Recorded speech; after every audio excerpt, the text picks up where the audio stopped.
watching this video right now, you're probably determined to take your Facebook advertising to the next level.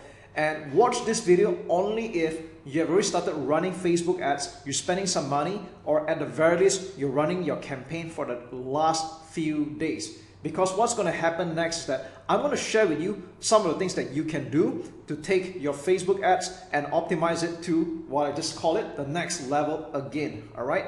So this is something that you're going to discover very soon, that how you scale your Facebook advertising campaign is somewhat different than when you're just starting out. Because when you're spending a small budget like $5, $10, $20, or even $50 to $100 a day, that is still considered a small daily budget. But when you're spending amounts like hundreds and thousands of dollars in a single day, you're gonna find that results do not scale very linearly. And the reason why that happens is because as you scale on Facebook advertising, you find that your profit margins tend to get thinner.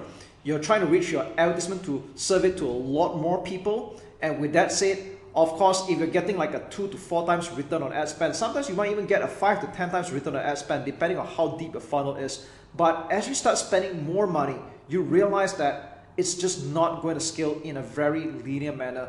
So what's going to happen in this video training is that I want to prepare you mentally on how to troubleshoot, how to optimize your advertisements and your targeting as you run Facebook ads. Okay. Now, first and foremost, let's talk about scaling. All right. If your ad is converting, it is time to scale. But with that said, scale cautiously. And I'm probably not the first marketer to tell you this. Let's say, for example, you're spending about $100 a day as an example, okay? And let's just say you're getting a 4 times return on ad spend. And that's fantastic, because if you're spending $100 and you're getting $400 in return, what is really stopping you from throwing like your life savings and making this work? But again, as I've cautioned you just now, it doesn't quite work that way. So when you're scaling your winning ad set, what you want to do is you want to do it gradually.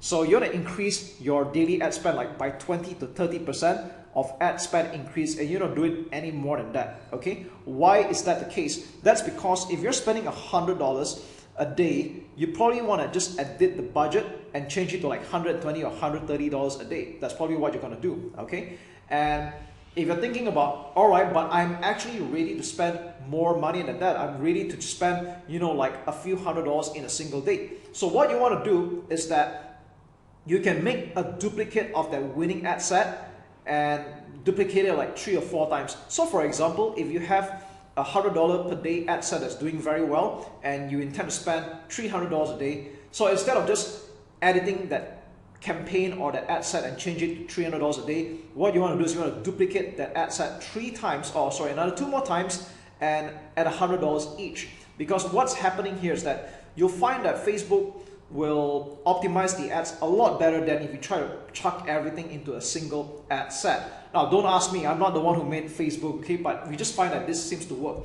And just be ready that as you scale, profit margin gets thinner. So don't plunk your money in drastically, okay? So when you're spending like $300 to $400 a day as an example, you're not going to get a 4 times return most of the time. All right, you might end up with like 2 times return or even like 1.5 times. And I'm just making this up, by the way, and you might do better than that possibly because of your funnel. I just want to say that it's quite normal to get a high return on ad spend when you're spending very little, and as you scale, your advertisement gets served to more less targeted people. And of course, there's a human dynamics as well. Some people may not warm up to your advertisement initially. They might take some time to get used to it, or something may have changed, or they might make a buying decision afterwards. All right, so I just want to let you know that as you scale, it's not going to be linear. But what's more important is that as long as you are profitable, you're making more money than you spend, that's all that matters. Okay, now what happens if the advertisements that you're running is not performing, or your hunch is telling you that you could be doing better? Okay, so this is where I always say, always be testing. Always try different message angles, test different images, test different videos. Now, I know some people tend to get lazy when it comes to testing things out. They might get lucky on a beginner's luck. They put out 1 or 2 advertisements. It seems to hit a home run, and then they stop running or coming up with new advertisements after this. And to me, this is a really huge mistake and a wasted opportunity, because sometimes you might get lucky with a beginner's luck. Some people might resonate and jive with your message initially, but after a while there might be user fatigue. People might just get bored of the same message again and again and again.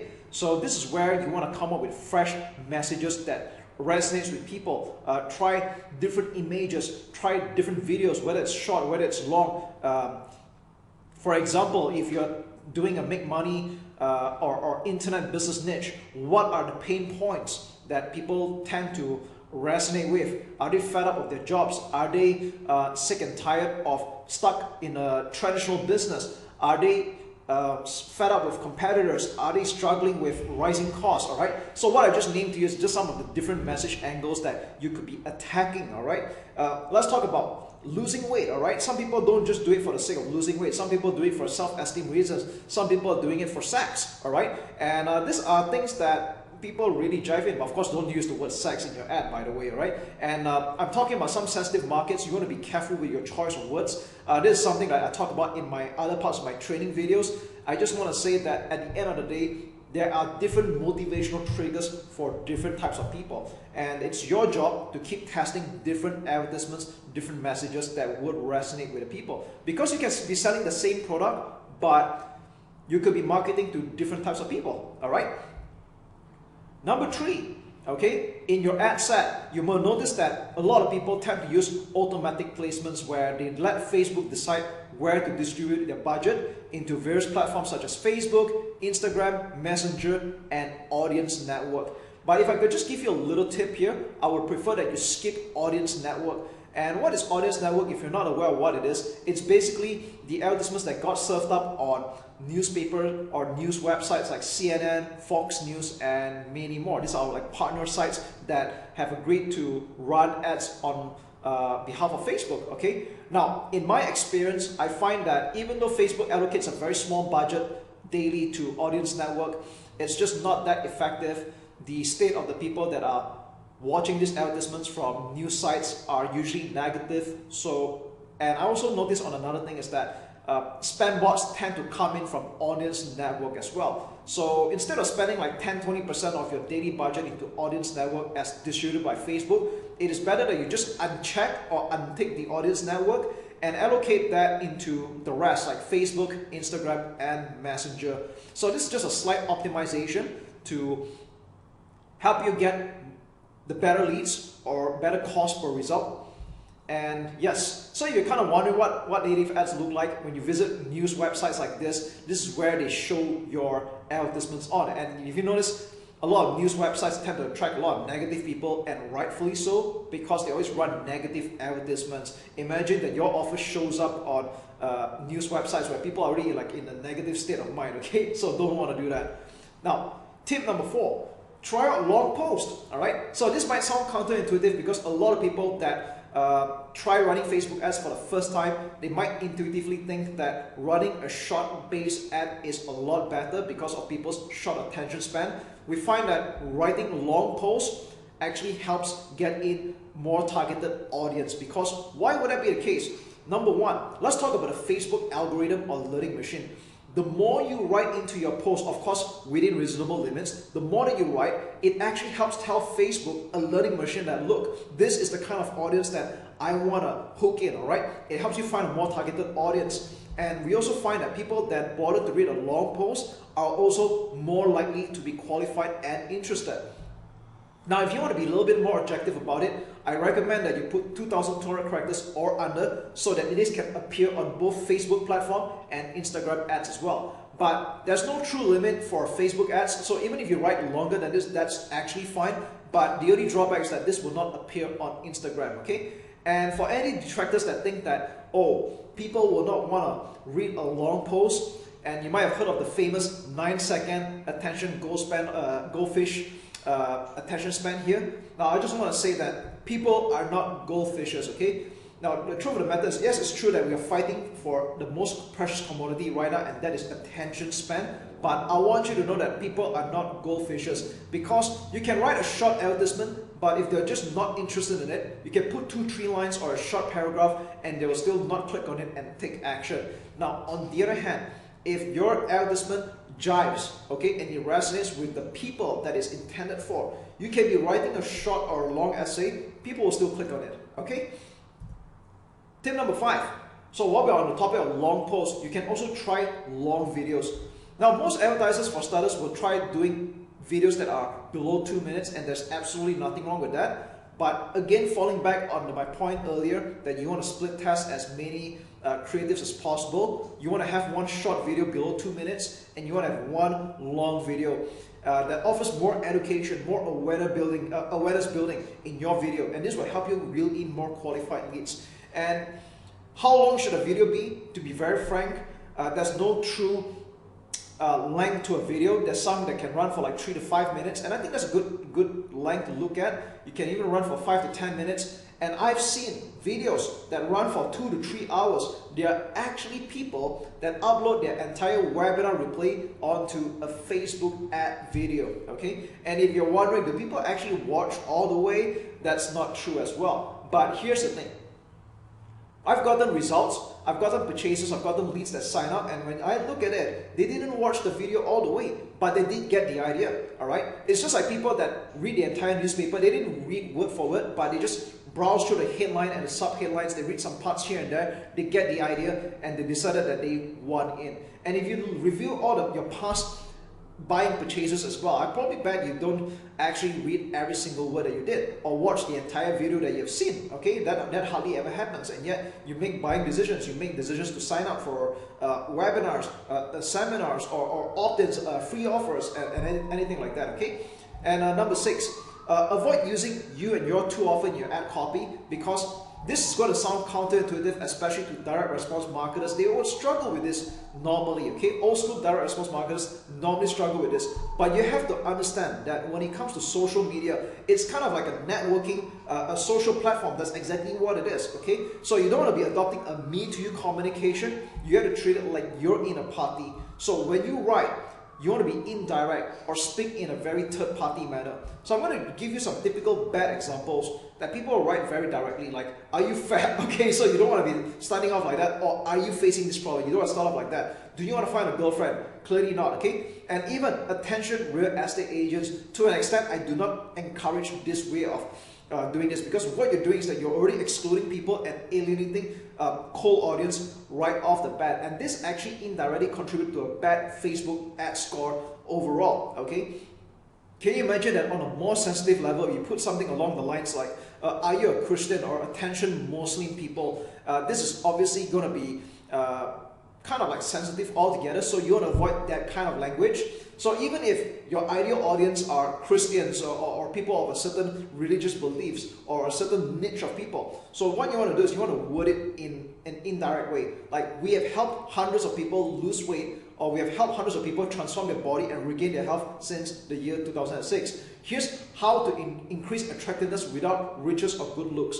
Or in the last 5 years, I have successfully bought and sold dozens of properties in LA, and here's how I've done it. Okay? So I think you get the idea. You want to basically rephrase everything from a me-to-you communication, first person, to third party. Okay? Tip number 7, use original quality photos. We find that in our experiment, we find that original photos tend to convert better than stock photos, but this doesn't mean that you don't try stock photos at all. Again, you want to split test as many creatives as possible, but of course, stock photos might do well, but original photos in our experience tend to do better as well. And you don't really need to work that hard to get original photos, okay? You can even use a DSLR, or even nowadays, any dual camera like iPhone 6 Plus and above would pretty much make the cut, or even Huawei P20, P30, okay? Now, I'm not going to put a full list of phone cameras here, because phones are something that evolve very quickly. It can get obsolete in the next 6 or 12 months for that matter. But I just want to say that any dual camera phones is pretty much good enough. Or you have DSLR, then more power to you, okay?